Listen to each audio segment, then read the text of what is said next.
Welcome to another episode of Our Interesting Times. It's my pleasure to have John Adams back on the show. John, how are you doing? I'm doing very well, Tim. It's good to be with you tonight. Well, thanks for coming back on the show. And last month, you did but a couple of weeks ago, you did a show. I think it was a special report, that old time, end time religion, where you talk about the link between, mass culture and mega churches and even mega consumerism, mega box stores. The Dominionism in evangelical Christianity has been politicized. This organization, Council for National Policy, in its relation to perhaps the intelligence agencies and U.S. foreign policy and Council for Foreign Relations, and sort of this manipulation or fomenting of religious or ideological extremism by the intelligence agencies. So, how do you want to sink your teeth into this one? I don't know for a fact that Chuck Smith was a Council for National Policy member, because, like I said, he was out here on the West Coast most of the time. He's a pretty easily accessible guy, too, from what I can hear, from what I've heard. So he wasn't very high profile in the sense that you couldn't go down to the church and talk to him, but it's a very big, massive organization. And like I said, I even know Calvary Chapel ministers in other states and things like this where they're not really necessarily connected to the church. Like, they don't pay dues or anything, just kind of have to preach that particular brand of whatever it is they preach, right? Mm-hmm. So mainly it's kind of through extending the name and extending that idea, but its beginnings are very strange. Now, like I said, I'm here making the point, and you have another interesting thing here. Well, it's an interesting analogy here to another operation. This is for Islamic fundamentalist operation, is the Fethullah Gulen network.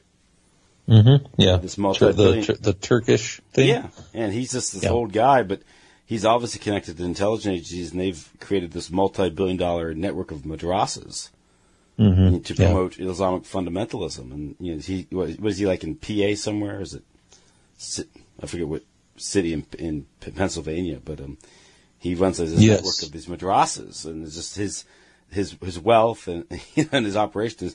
There's no real explanation for his existence other than the fact that it's been created for him, courtesy the CIA. Yeah, exactly. And they've got these weird schools that are popping up all over the place and all that. Yeah, interesting. So in March of 1960, Smith brought into his home then 18-year-old Pentecostal evangelist Lonnie Frisbee. With his wife Connie, Chuck Smith paired him up with John Higgins, who had already had a Bible study going for youth groups. They started a Christian commune called the House of Miracles. John and Lonnie went out into the community to reach its youth with the gospel during the early days of the Jesus movement. The church in Santa Ana grew, and as of 2006 was attended by 35,000 people and had spawned over 1,000 churches that have branched out as a part of the Calvary Chapel Association. Smith has been called one of the most influential Christian pastors in Southern California. Former ministers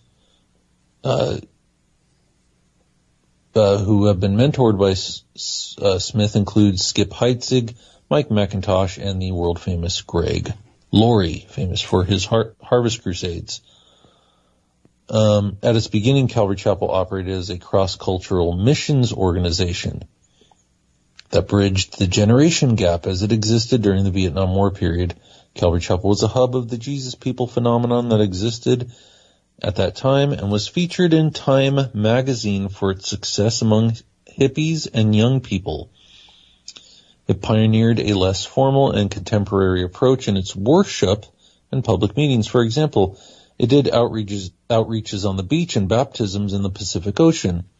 Much of contemporary Christian music has its roots in Calvary Chapel. Calvary Chapel's rolling commentary style of preaching kept the Calvary Chapels close to the text of the Bible and was readily understandable by many hearers.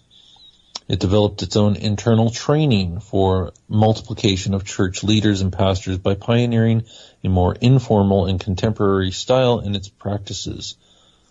It reached large numbers in Costa Mesa and expanded easily by adding many pastors and new congregations in many locations, which that's exactly what my dad did, because my dad had his own Calvary Chapel at one point. So, like I said, it only lasted a few years, his particular branch, but thinking about it, we were only a couple miles away from the mothership. Mm-hmm. When he had his church. So it was just that the mothership was so big and there were so many people there, it was really hard to get in. So at the very time that this church is expanding and they're setting up franchises all around, its founders have direct links to intelligence agencies. Yes, yes. Now, I'm going to get to something else here real quick. In his 1970, now, once again, coming back to Hal Lindsey, Late Great Planet Earth, The Apocalyptic Vision, Chuck Smith wrote a book in 1978. It was called End Times. Okay. Smith predicted the generation of 1948 would be the last generation and that the world would end by 1981. It's interesting because 1981 was the year the Council for National Policy started and became president. Yeah. So they're promoting sort of what they're picking up on this Cold War situation. Yeah. You know, the nuclear standoff and these things. And, you know, of course, I think you and Chris, and we've talked about not just the existence of nuclear weapons and the question of their existence, but some of just the psychological effect of their existence or their perceived existence and what that does. And of course, this end time stuff is obviously they're telegraphing or they're piggybacking on this sort of the Cold War fear. You know that yes, duck and cover these things. So it's not too far removed from, say, like, you know, it was Edward Bernays' duck and cover campaigns and these things. They love nukes. Yeah. They're all into nukes. It's just nukes all over the books, you know, the Left Behind stuff, the Late Great Planet Earth. It's just nukes, nukes, nukes, nukes, nukes. You know who else likes nukes is Chuck Missler, which interestingly enough, there's another pastor. They're all named Chuck and they all have, no, I'm kidding. But, yeah, another guy, he actually, don't you think it's weird? This guy's name is Chuck Missler, and he literally, like, helped to create missiles. Isn't that strange? Yeah. Chuck Missile. Yeah. Chuck Missler, and he worked on missiles for the government, for the Pentagon. He also helped create, computer systems, like one of the first guys to help, I'd have to go back and look at his profile here. I could do that in a minute, but. And this would also serve sort of the business model of Southern California, which is big into aerospace and military. Absolutely. Yeah. So you have the religion that goes along with the Cold War, with the anti-communist fear, with the occupations of the area. It's all right there. It's all crafted, you know? And this is a very hybridized religion, by the way, too. It's kind of, you know, it's another thing too, is like with Methodists or Lutherans or, you know, even Catholics in the past, you had structured kind of stuff. Once you get into the postmodern period, youth groups and having your worship service in an industrial park or whatever, yes. It's a very postmodern approach to it. So the actual beliefs in the religion itself can take whatever form you want it to. Mm-hmm. You see? So it's very malleable at this point, and you can spin it off into nukes and just nukes. And so, yeah, go ahead. And because it's the will of God, individuals aren't responsible. I mean, you're not responsible for working for a defense contractor that's making weapons of mass destruction or weapon systems or, promoting the Cold War and militarism and these things, because it's just this is prophecy. Well, there's other things that are tied into this. They have some deeper roots. I touched on this on one of the past recent Hoax Busters Call, having to do with education and the corporate state and the influence of the corporate state on education, mm-hmm. and the influence on the kind of the redefinition of individualism. And, but, moving it further down the line, you have this, kind of, interesting approach here. So capitalism equals Christianity. Communism equals Satanism. Yeah. You see? So Russia was Satan, America was Jesus. That's how it was positioned. I'm not saying that, like I've said before, I'm not a nationalistic person. I'm not a patriotic person. If people like their country or want to be that way, fine, whatever. I don't hate you, I don't dislike you, but the idea of pairing patriotism and nationalism with Christianity is not something that is natural to, one, the religion, and two, there's Christians in Russia. What are you going to do? Yeah. You're going to go nuke all the Orthodox Christians over there?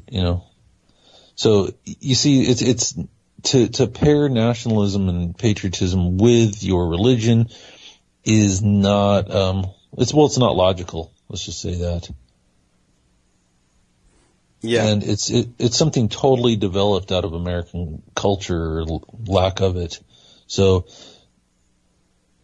and it's totally, in my opinion, it's developed by, intelligence agencies at this point. And another thing that, I wanted to read this for you. This was pretty funny here is that, is in 1981, Smith said, it was his deep conviction, but he could be wrong, that the world was going to end in 1981, and he held a New Year's Eve service in 1981 for the followers to wait for the end of the world to occur. And when the world failed to end, many disillusioned followers left the Calvary Chapel movement. Smith attracted criticisms for drawing connections between disasters such as the 9/11 attacks and homosexuality and abortion. Yeah, Jerry Falwell did the same thing. Yes. I remember that, yeah. Which I wouldn't be surprised if that was some sort of talking points given to pastors. Mm-hmm.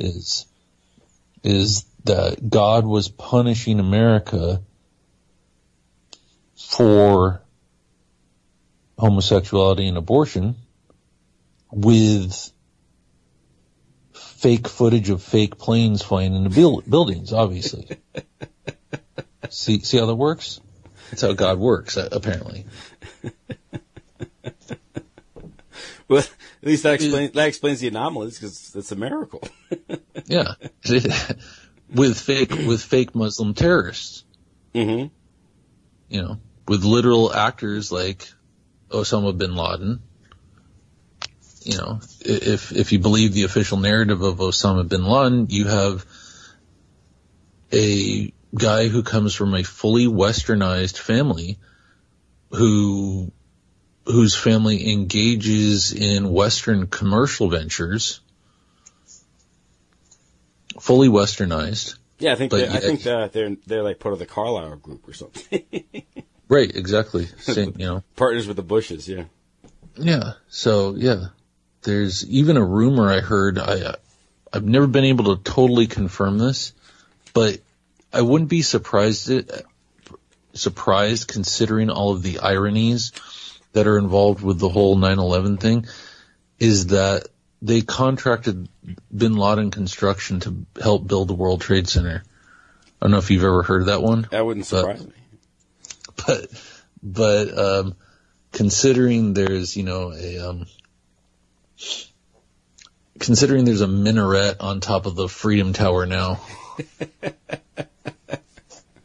Well, didn't like a Bin Laden family rebuild Khobar Towers or something in Saudi Arabia, and so it's like Yeah. Yeah. So I mean, I don't know if you've ever heard me and Chris talk about this, but the original idea for the original architectural idea for the Twin Towers is constructed to look like Mecca. Were you aware of that? No, but that obviously proves that the country's being taken over by Muslims. So so we better fight them over there. So. Yeah, all the way back in 1972 when they were planning the building out or whatever. No, I'll send you that article where the guys talking about that. Anyways, it kind of got digressed there, but we got punished on 9/11 for all the bad stuff, which obviously that type of stuff when it comes to religion is bad. If you believe in your religion and you believe those things to be bad, does that necessarily make faked terror events with fake terrorists a punishment? You see, it's ridiculous to kind of, but it makes sense if you're a pastor receiving talking points. And you don't necessarily have to be in on the whole thing. I would say you could just be some guy who gets, who's part of the CMP or whatever, and you get your talking points and you say, hey,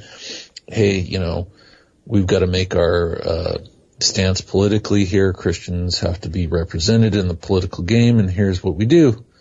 And you and I, you listen to me, Pastor Tim. If we're going to make a difference here, you're going to have to say this at your service. And yeah, and you'll get money for it too. Absolutely would. Interestingly enough, Lonnie Frisbee, which if you've ever seen a picture of Lonnie Frisbee, he was in my opinion, I'm always qualifying that by saying that, but of course it's my opinion. Lonnie Frisbee looks like Jesus. And I think they literally got him to look like that. He's this very charismatic young guy with the long hair and the beard and the whole bit, and he at this particular time in the 1960s, he was very effective in recruiting people to come to Calvary Chapel. Interestingly enough, just like Mr. Paul Cain, he had a problem with homosexuality, drug use, and alcohol. I mean, that's just a running theme in these circles. Yeah, and if you go watch this movie, there's a movie about it, about Lonnie Frisbee's life. Everybody at the church knew about it, but kept it quiet because he was such a charismatic pastor. And he was so good. And they've even got an interview with this guy. It was hilarious. It's so funny because he's like, Lonnie would come in and I could tell that, he'd been partying the night before. He's all, but the Spirit of God was just running through him. I could just tell.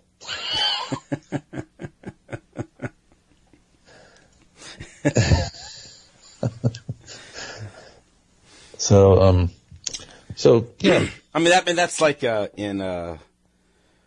the Franklin scandal and Craig Spence and these things, his callboy operation that apparently he had access to the White House. Washington Times wrote about it in late June 1989.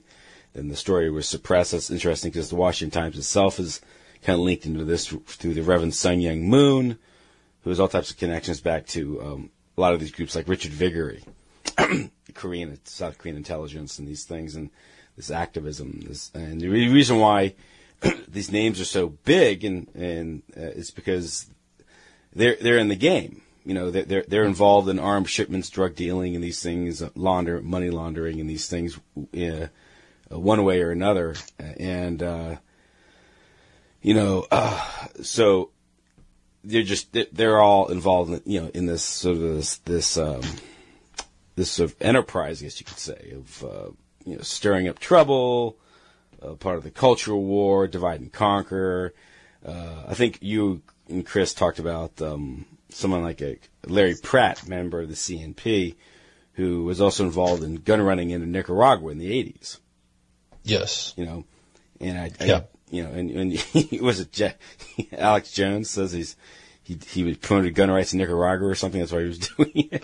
Yeah, that's what they were. Yeah, that was an interesting interview. Yeah. That one time I heard that where he was interviewing him and he was saying how the gun running they were doing was because they wanted to arm the people against the Sandinistas.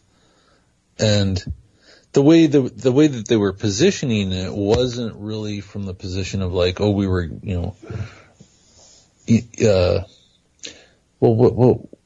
they were making it seem as if they were getting guns over there to the average person. Yeah. To fight, for whatever it was they were allegedly fighting for over there. Yeah, that's what Fast and Furious was. They're just pointing gun rights in Mexico. Yeah. So yeah, exactly. So that's how they made it sound with the and if you go back and read a lot of that stuff from that time period, having to do with John Singlab and Somoza, they're all buddy buddies with like I said, Singlab was a CMP member, and of course he was buddies with Somoza and those particular the switch from the Sandinista. Am I right in thinking is that the Sandinistas there? Yeah, Nicaragua. Yeah, they overthrew Somoza in 70. Okay, yeah. Which, interestingly enough, from what I gather, it's the CIA overthrowing one person to bring in their other funded organization, like Cuba. Yeah, like Cuba. So I don't believe that was a real overthrow of the government. Just like Hosni Mubarak or something. Yeah, it's another hot spot or something. It's the same thing. They go in. You have a character like Singlab and Richard Armitage and Oliver North. They all came from this operation in Vietnam during the Vietnam War, where they were involved in in the opium heroin trade coming out of Laos, Cambodia. Right. And it was at Vang Pao, the general there, that he supplied children soldiers in return for heroin, and then you're talking about the stuff that's in that book, Politics of Heroin. Yeah, and it's the question of, did the CIA form these alliances, convenient alliances to fund the operation, or was the operation itself a pretext, for the drug trade? Because the drug trade, I think, actually goes further back. The importance of the drug trade, like opium, particularly in the 19th century, and the families that went on to form Skull and Bones and these things, like the Russell Trust. This would create the financial empires, which would ultimately create the intelligence agencies. So, and you don't, these programs sort of take a life of their own, because all these guys that are doing this is what they do. And, this is Richard. What is Singlab or Colonel North or General Secord supposed to do if he isn't involved in gun running and shipping in drugs and creating turmoil in some benighted third world country? That's what they do. Mm-hmm.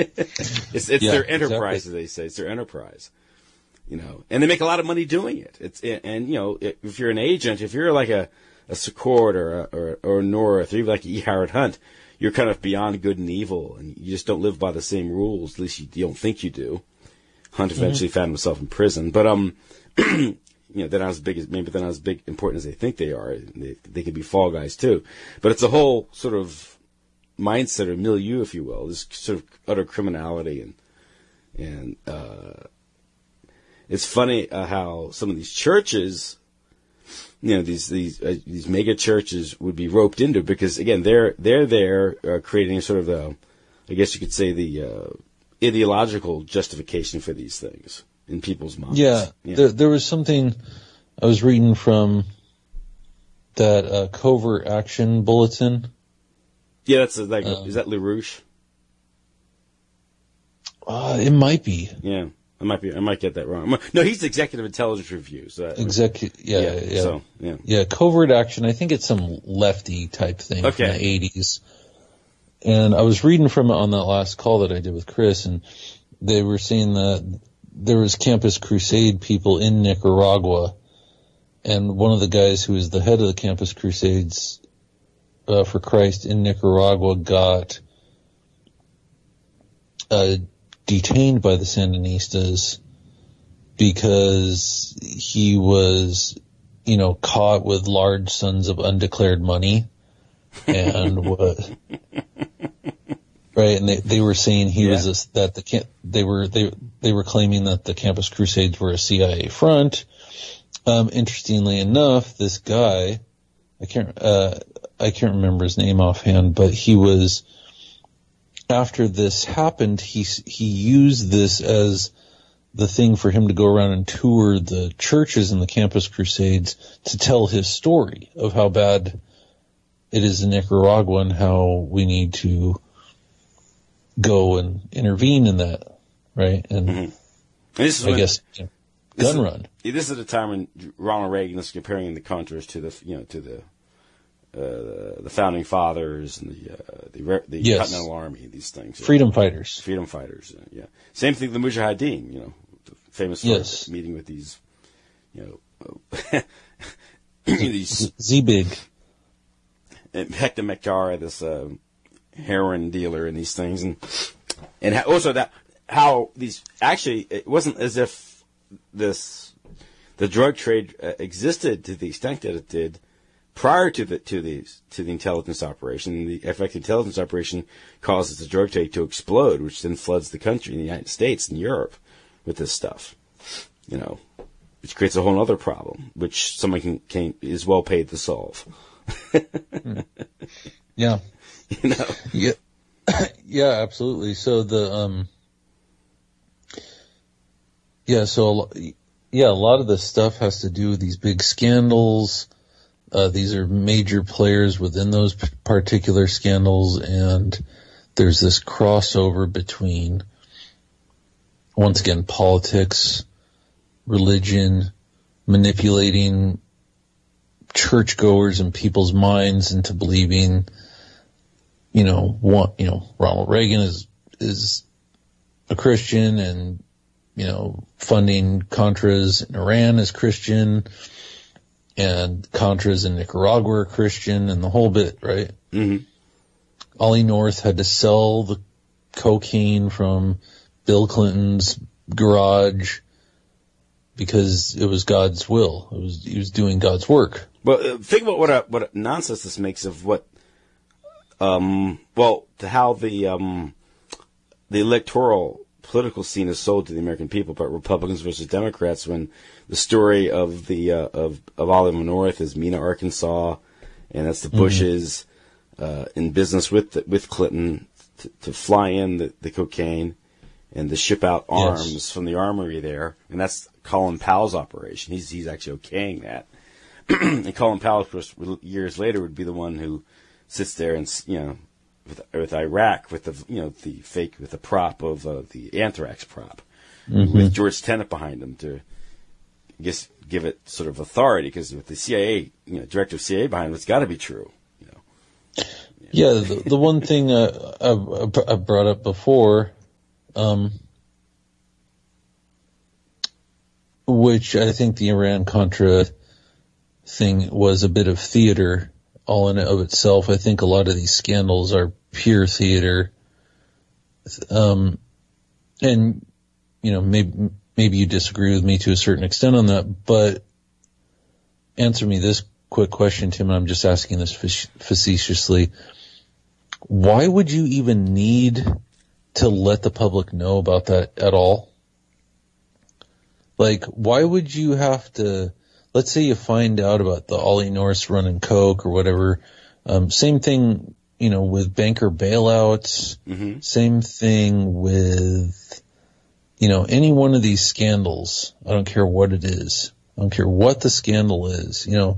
Monica Lewinsky. That alleged scandal, that, in my opinion, is totally fraudulent and fake altogether. How do you have a movie come out about this exact same thing before the scandal actually takes place in real life? Makes absolutely zero sense. But, why would you even need the public to know about it? And two, why would you need to broadcast it on TV for umpteenth months on end if it weren't for the purpose of kind of a demoralizing and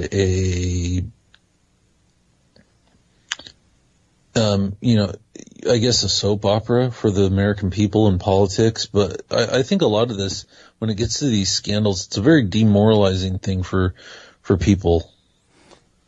Yeah, it's social, it's alchemy. Yeah, I agree. I think you're right. You're right. I mean, at one level, it's actually happening, but people are being manipulated, they're witting or unwitting, playing a part. I think, the cocaine's coming in, the money's being made, and, South Central LA is being destroyed for eventual, gentrification. There's a business model there. And they're promoting, but as far as, the exposure, I don't think you have sort of an intrepid independent press that got a story. And some reporters, I think, might have been genuine about doing it. Gary Webb can be fed a story, then he's taken care of in these things. And, but why would it get out? Yeah, just like the banker bailout when, they can do this stuff all in secret. Why have this, $700 billion thing, and then why even talk about it? Why the controversy? Because you wouldn't need to. You wouldn't need to unless it's serving a larger kind of psychological purpose on the public, which is most definitely intentional. And even if it's not intentional, it's still having the same effect. But that's like the Vietnam. Earlier we talked about the Vietnam War as alchemy.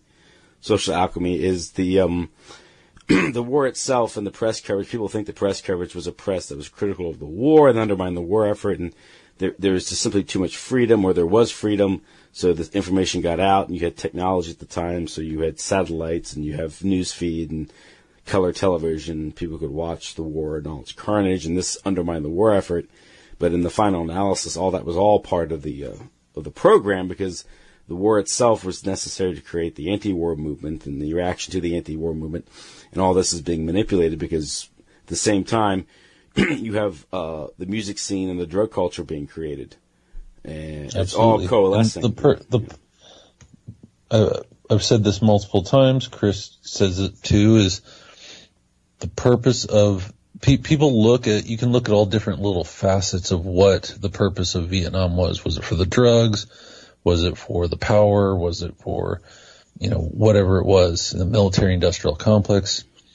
The main purpose of the Vietnam War was to change American culture. It wasn't really so much a war on Vietnam. Obviously it was bad. We went over there and, blew people up, and people got killed, whether they were soldiers or Vietnamese people. But the main target of that war was American culture. It was to change the culture. It was to pit the youth against the old people. It completely changed all sorts of different micro facets of American culture. All sorts of things. You and I even talked about this, one time, about how, if you really wanted to destroy Vietnam, all they had to do was industrialize it. Mm-hmm. And that's what that did more to destroy it than the war did. Or, like I said, a listener pointed out to me one time that he had read that a Rand Corporation thing, which I've never been able to find, but he said he read something on the Rand Corporation saying that they purposely put motorcycles in villages to destroy villages so that boys would leave the village and go to the city. Mm-hmm. Yeah, and that's how Vietnam gets incorporated into the sort of this one world trade system or new world order, if you will, or something. And which it is now, by the way. So when all that theater of the embassy in Saigon in 1975 and the helicopters taking off and I'm not saying there wasn't this horrible exodus and the refugee problem and the starvation, but that's all part of the theater. It really was, because the main if you think about it, like you're saying, like one of the things from that war that was necessary to help shift the culture was having people watch it on TV, mm-hmm. And having all of those horrible things come on the television in the background while you're eating your Hungry Man TV dinner. TV dinner. Yeah. And you're sipping your Tang that they took to the moon with them, right? Yeah, that's right. Absolutely. Yeah, you got all the good stuff, and yeah. So you have by the time you and I were, you were a teenager and I was a young boy, having the news and footage of carnage and war on in the background was just like no big deal by the time the 80s came around. Yeah. Right? And of course the first Gulf War was like, you had the Scud Stud, Arthur Kent, if you remember that. Uh-huh. Yeah. He's good. He's cute. He's good looking. He's reporting on missiles. Of course we all know there's a good chance that was probably a soundstage somewhere. Sure. Oh yeah. With CNN get caught doing. Or some leak, whatever. That's all. And then think about the modern day environment of news, which I didn't even pay any attention to whatsoever. But even when I did, 10 years ago or something like that, it was fascinating to me, the advent of the info porn star babe. Yeah, the Fox News and or the CNN news girls and all this stuff. There's these beautiful women reading you the news. Yeah, just telling you the most horrible things, but they've got, what's the one lady from Fox News? I can't even remember. Kimberly Guilfoyle. Oh yeah, the big lips. Yeah, the big, and she's got her. She's always wearing the short skirts with the legs and all that type of stuff while they're discussing, alleged serious politics or all this type of stuff. It's a very interesting part of the brain being, mm-hmm. two things being merged right there. Yeah. So this type of new media and kind of, one kind of background media it's the backdrop to your dinner. It's, you get up into the 1980s and you have all of this type of stuff. But, let me digress for one quick second. I was talking about the family.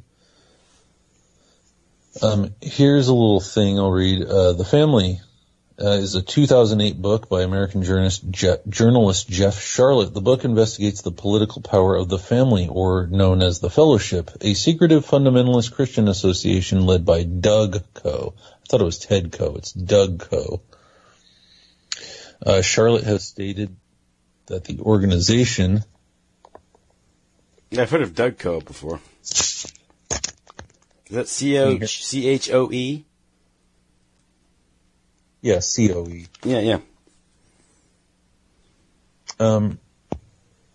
It says that Charlotte has stated that the organization fetishizes power by comparing Jesus to Vladimir Lenin, Ho Chi Minh, and Osama bin Laden.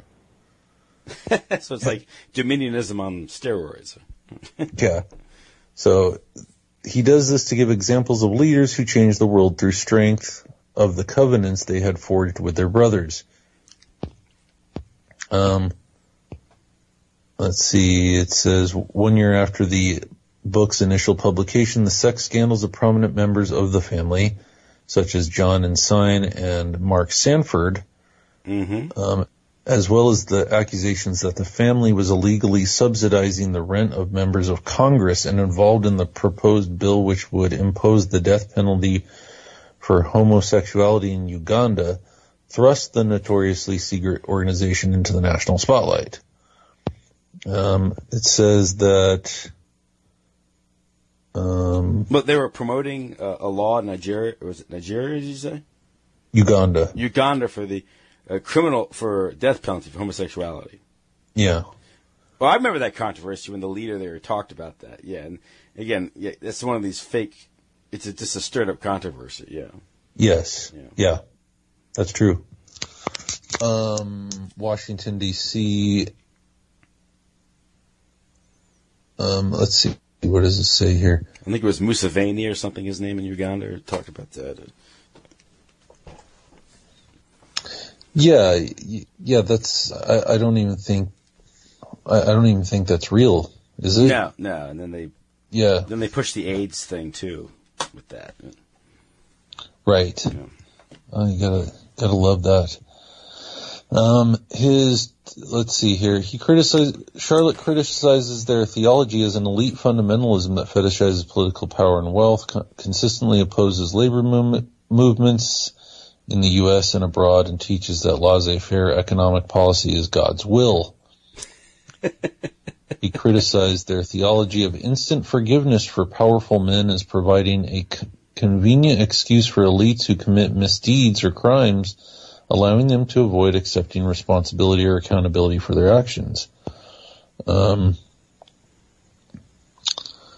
Said Charlotte's book was endorsed by several commentators, including Frankie Schaeffer, once a leading figure of the Christian right, who called the book a must-read.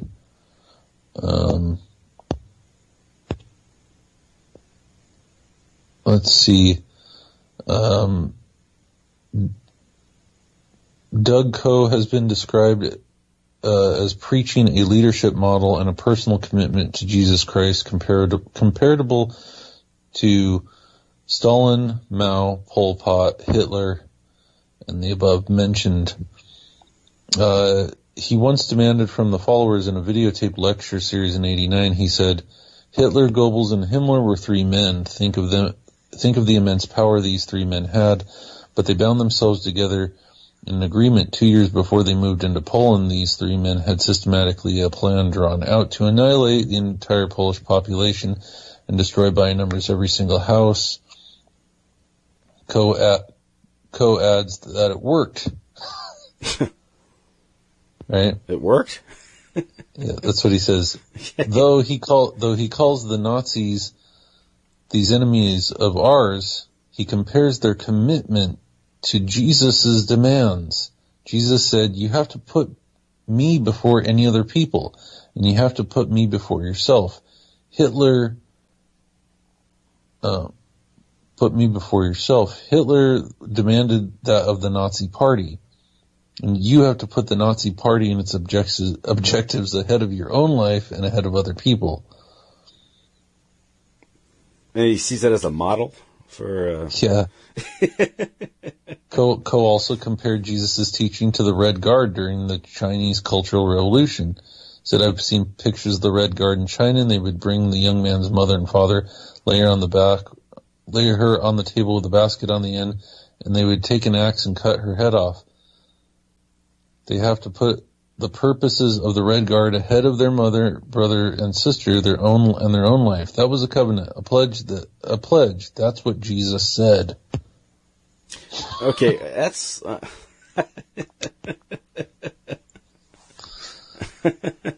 Okay. So it sounds like this is like you know what it sounds like? It sounds like hardly the Sermon on the Mount. it's like neoconservative. It's like neoconservative evangelicism or something. Yeah. You know, it's like Leo Strauss mixed with Christianity. Yeah, because Leo Strauss, the neoconservatives are Jewish, but then Leo Strauss's mentor was this guy, Carl Schmitt, Nazi legal theorist. And they're all just thrown in there. It's just like, yeah. Then you realize, the Zionists need the Nazis. The Nazis need the Zionists. It's like, yeah. Well, the other thing too is the kind of the Leo Strauss type stuff. It gets into the will to power and the Machiavelli, the Machiavelli type stuff. The noble, that's what noble lie and all that stuff. Yeah. Mm-hmm. Noble lie. It's interesting, Frankie Schaeffer, because Frankie Schaeffer is the son of Francis Schaeffer, and that just jogged my memory about Francis Schaeffer. I always forget to bring him up, but he's a major player in the beginning of politically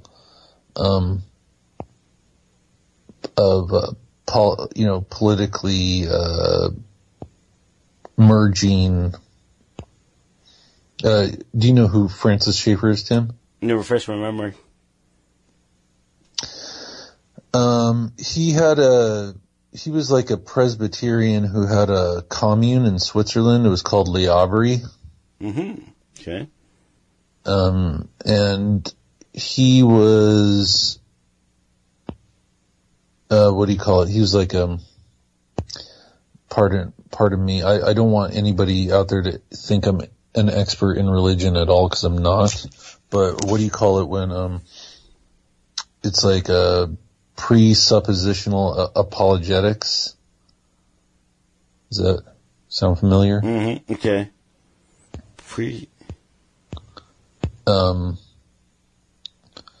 Don't ask me to say that again, because I can't.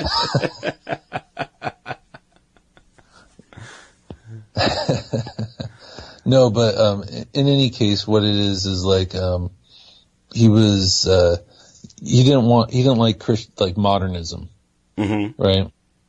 And so I guess he started a commune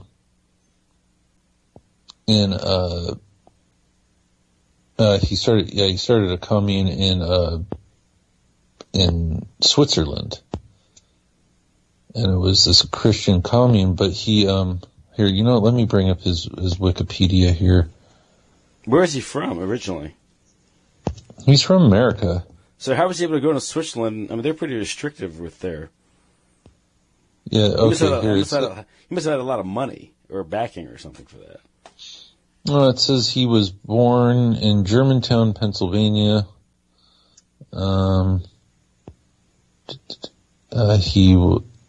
Let's see.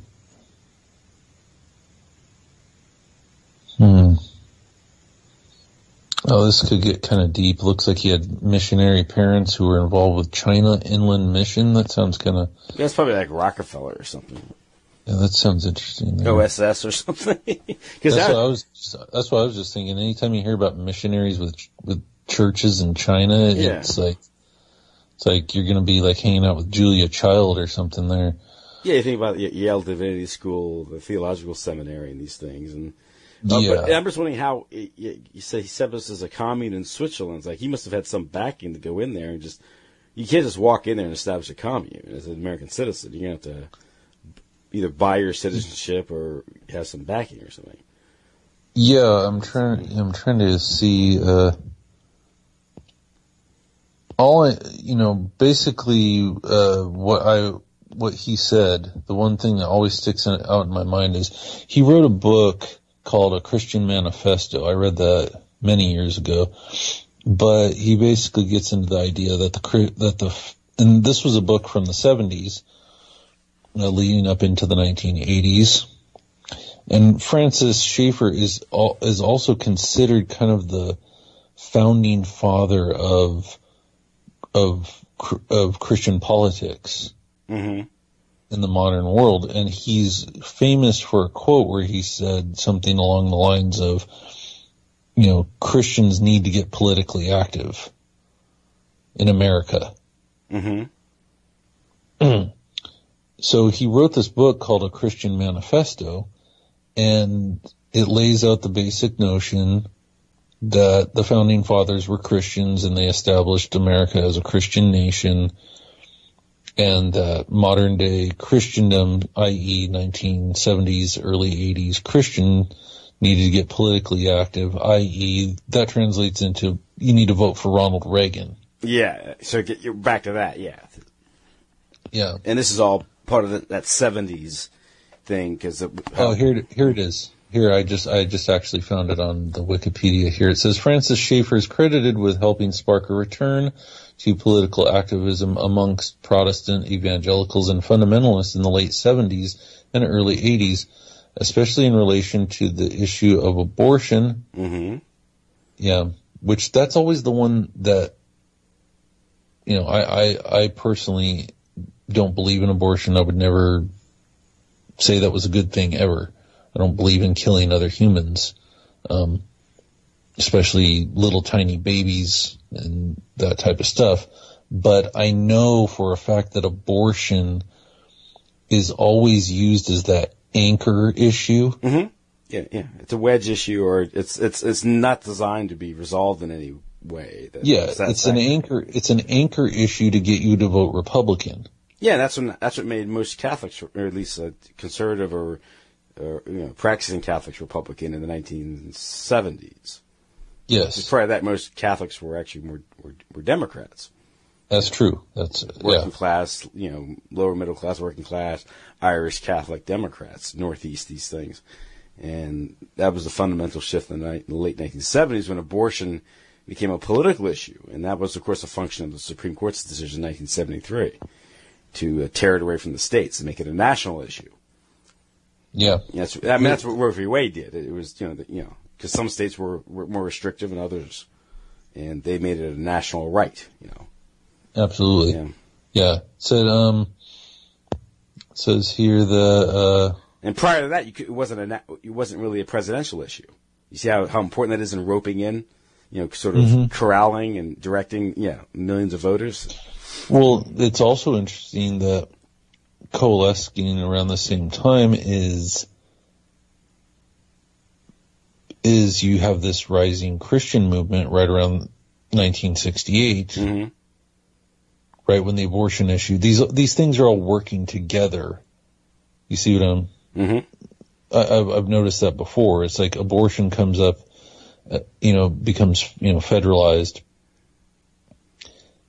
And then you've got this Christian movement that eventually is going to oppose that, and they're going to literally have a dialectical headbutting up until the present day, never, getting anywhere with it.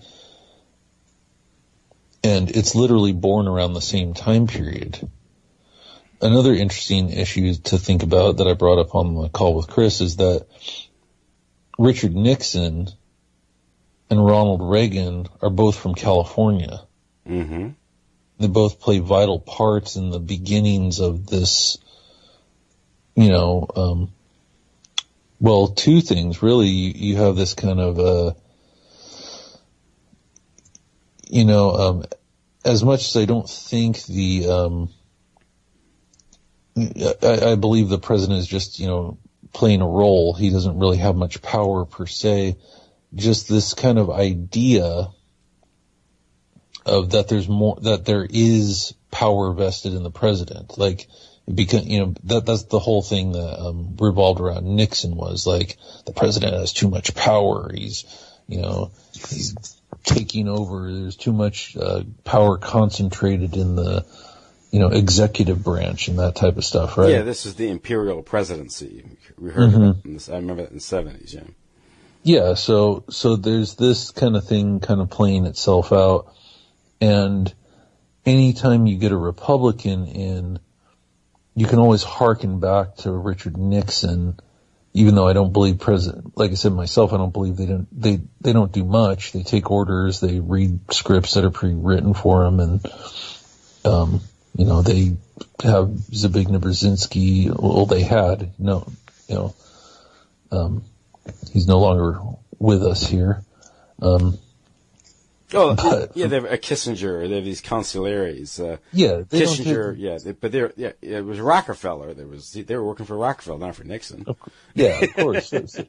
So these guys don't do anything, but then the press and rights groups are all, there's too much power and all this type of stuff. So anytime you get a Republican in there, you have this idea. The lefties like to say, look, Reagan's too powerful, or George Bush, he's able to go to war by just, wave the hand or whatever. Mm-hmm. But interestingly enough, that in and of itself is actually a good thing for Republicans, because when they want to go to war or they want to do stuff to fight for Christianity and God, you need a person who takes the reins and takes the power back. So on one side, it's a bad thing from the left wing or the libertarians, or, the alt media might call, unless it's Trump, they don't call him out on anything.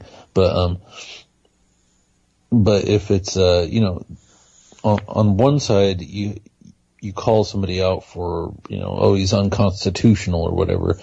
But at a certain level, Republicans and, conservative Christians are okay with you being unconstitutional if it means that you're going to go, blow up radical Muslims or, kill commies. Yeah. Or engage in illegal wiretapping, Yeah. That type of stuff. It's okay if you're a Republican, if you're, Yeah. And so, like I said, Richard Nixon was, grew up in Whittier, where I used to live, and was, from around Southern California, Yorba Linda, San Clemente, mm-hmm. and he ended up living in San Clemente. So he was from this whole area around here where you had, once again, the churches and the military-industrial complex and the whole bit. Same thing with Ronald Reagan. Ronald Reagan was governor of California around the same time period. Yet Nixon was put into power by the Eastern establishment, the Bushes, Prescott Bush, mm-hmm. who were cashing in on this burgeoning military-industrial complex in California. That the Bushes are always part of that. That goes back to like Samuel Bush and the Remington Arms and all this stuff, and the War Industry Board and all that. So they're always there to cash in on the crisis that they've created. Yeah, it's interesting. Let me just finish this quote here from Francis Schaeffer. He said that, like he said, and especially, he was really radical about the issue of abortion. Schaeffer called for a challenge to what he saw as the increasing influence of secular humanism. Schaeffer's views were expressed in two works, his book entitled Christian Manifesto and his film series called Whatever Happened to the Human Race.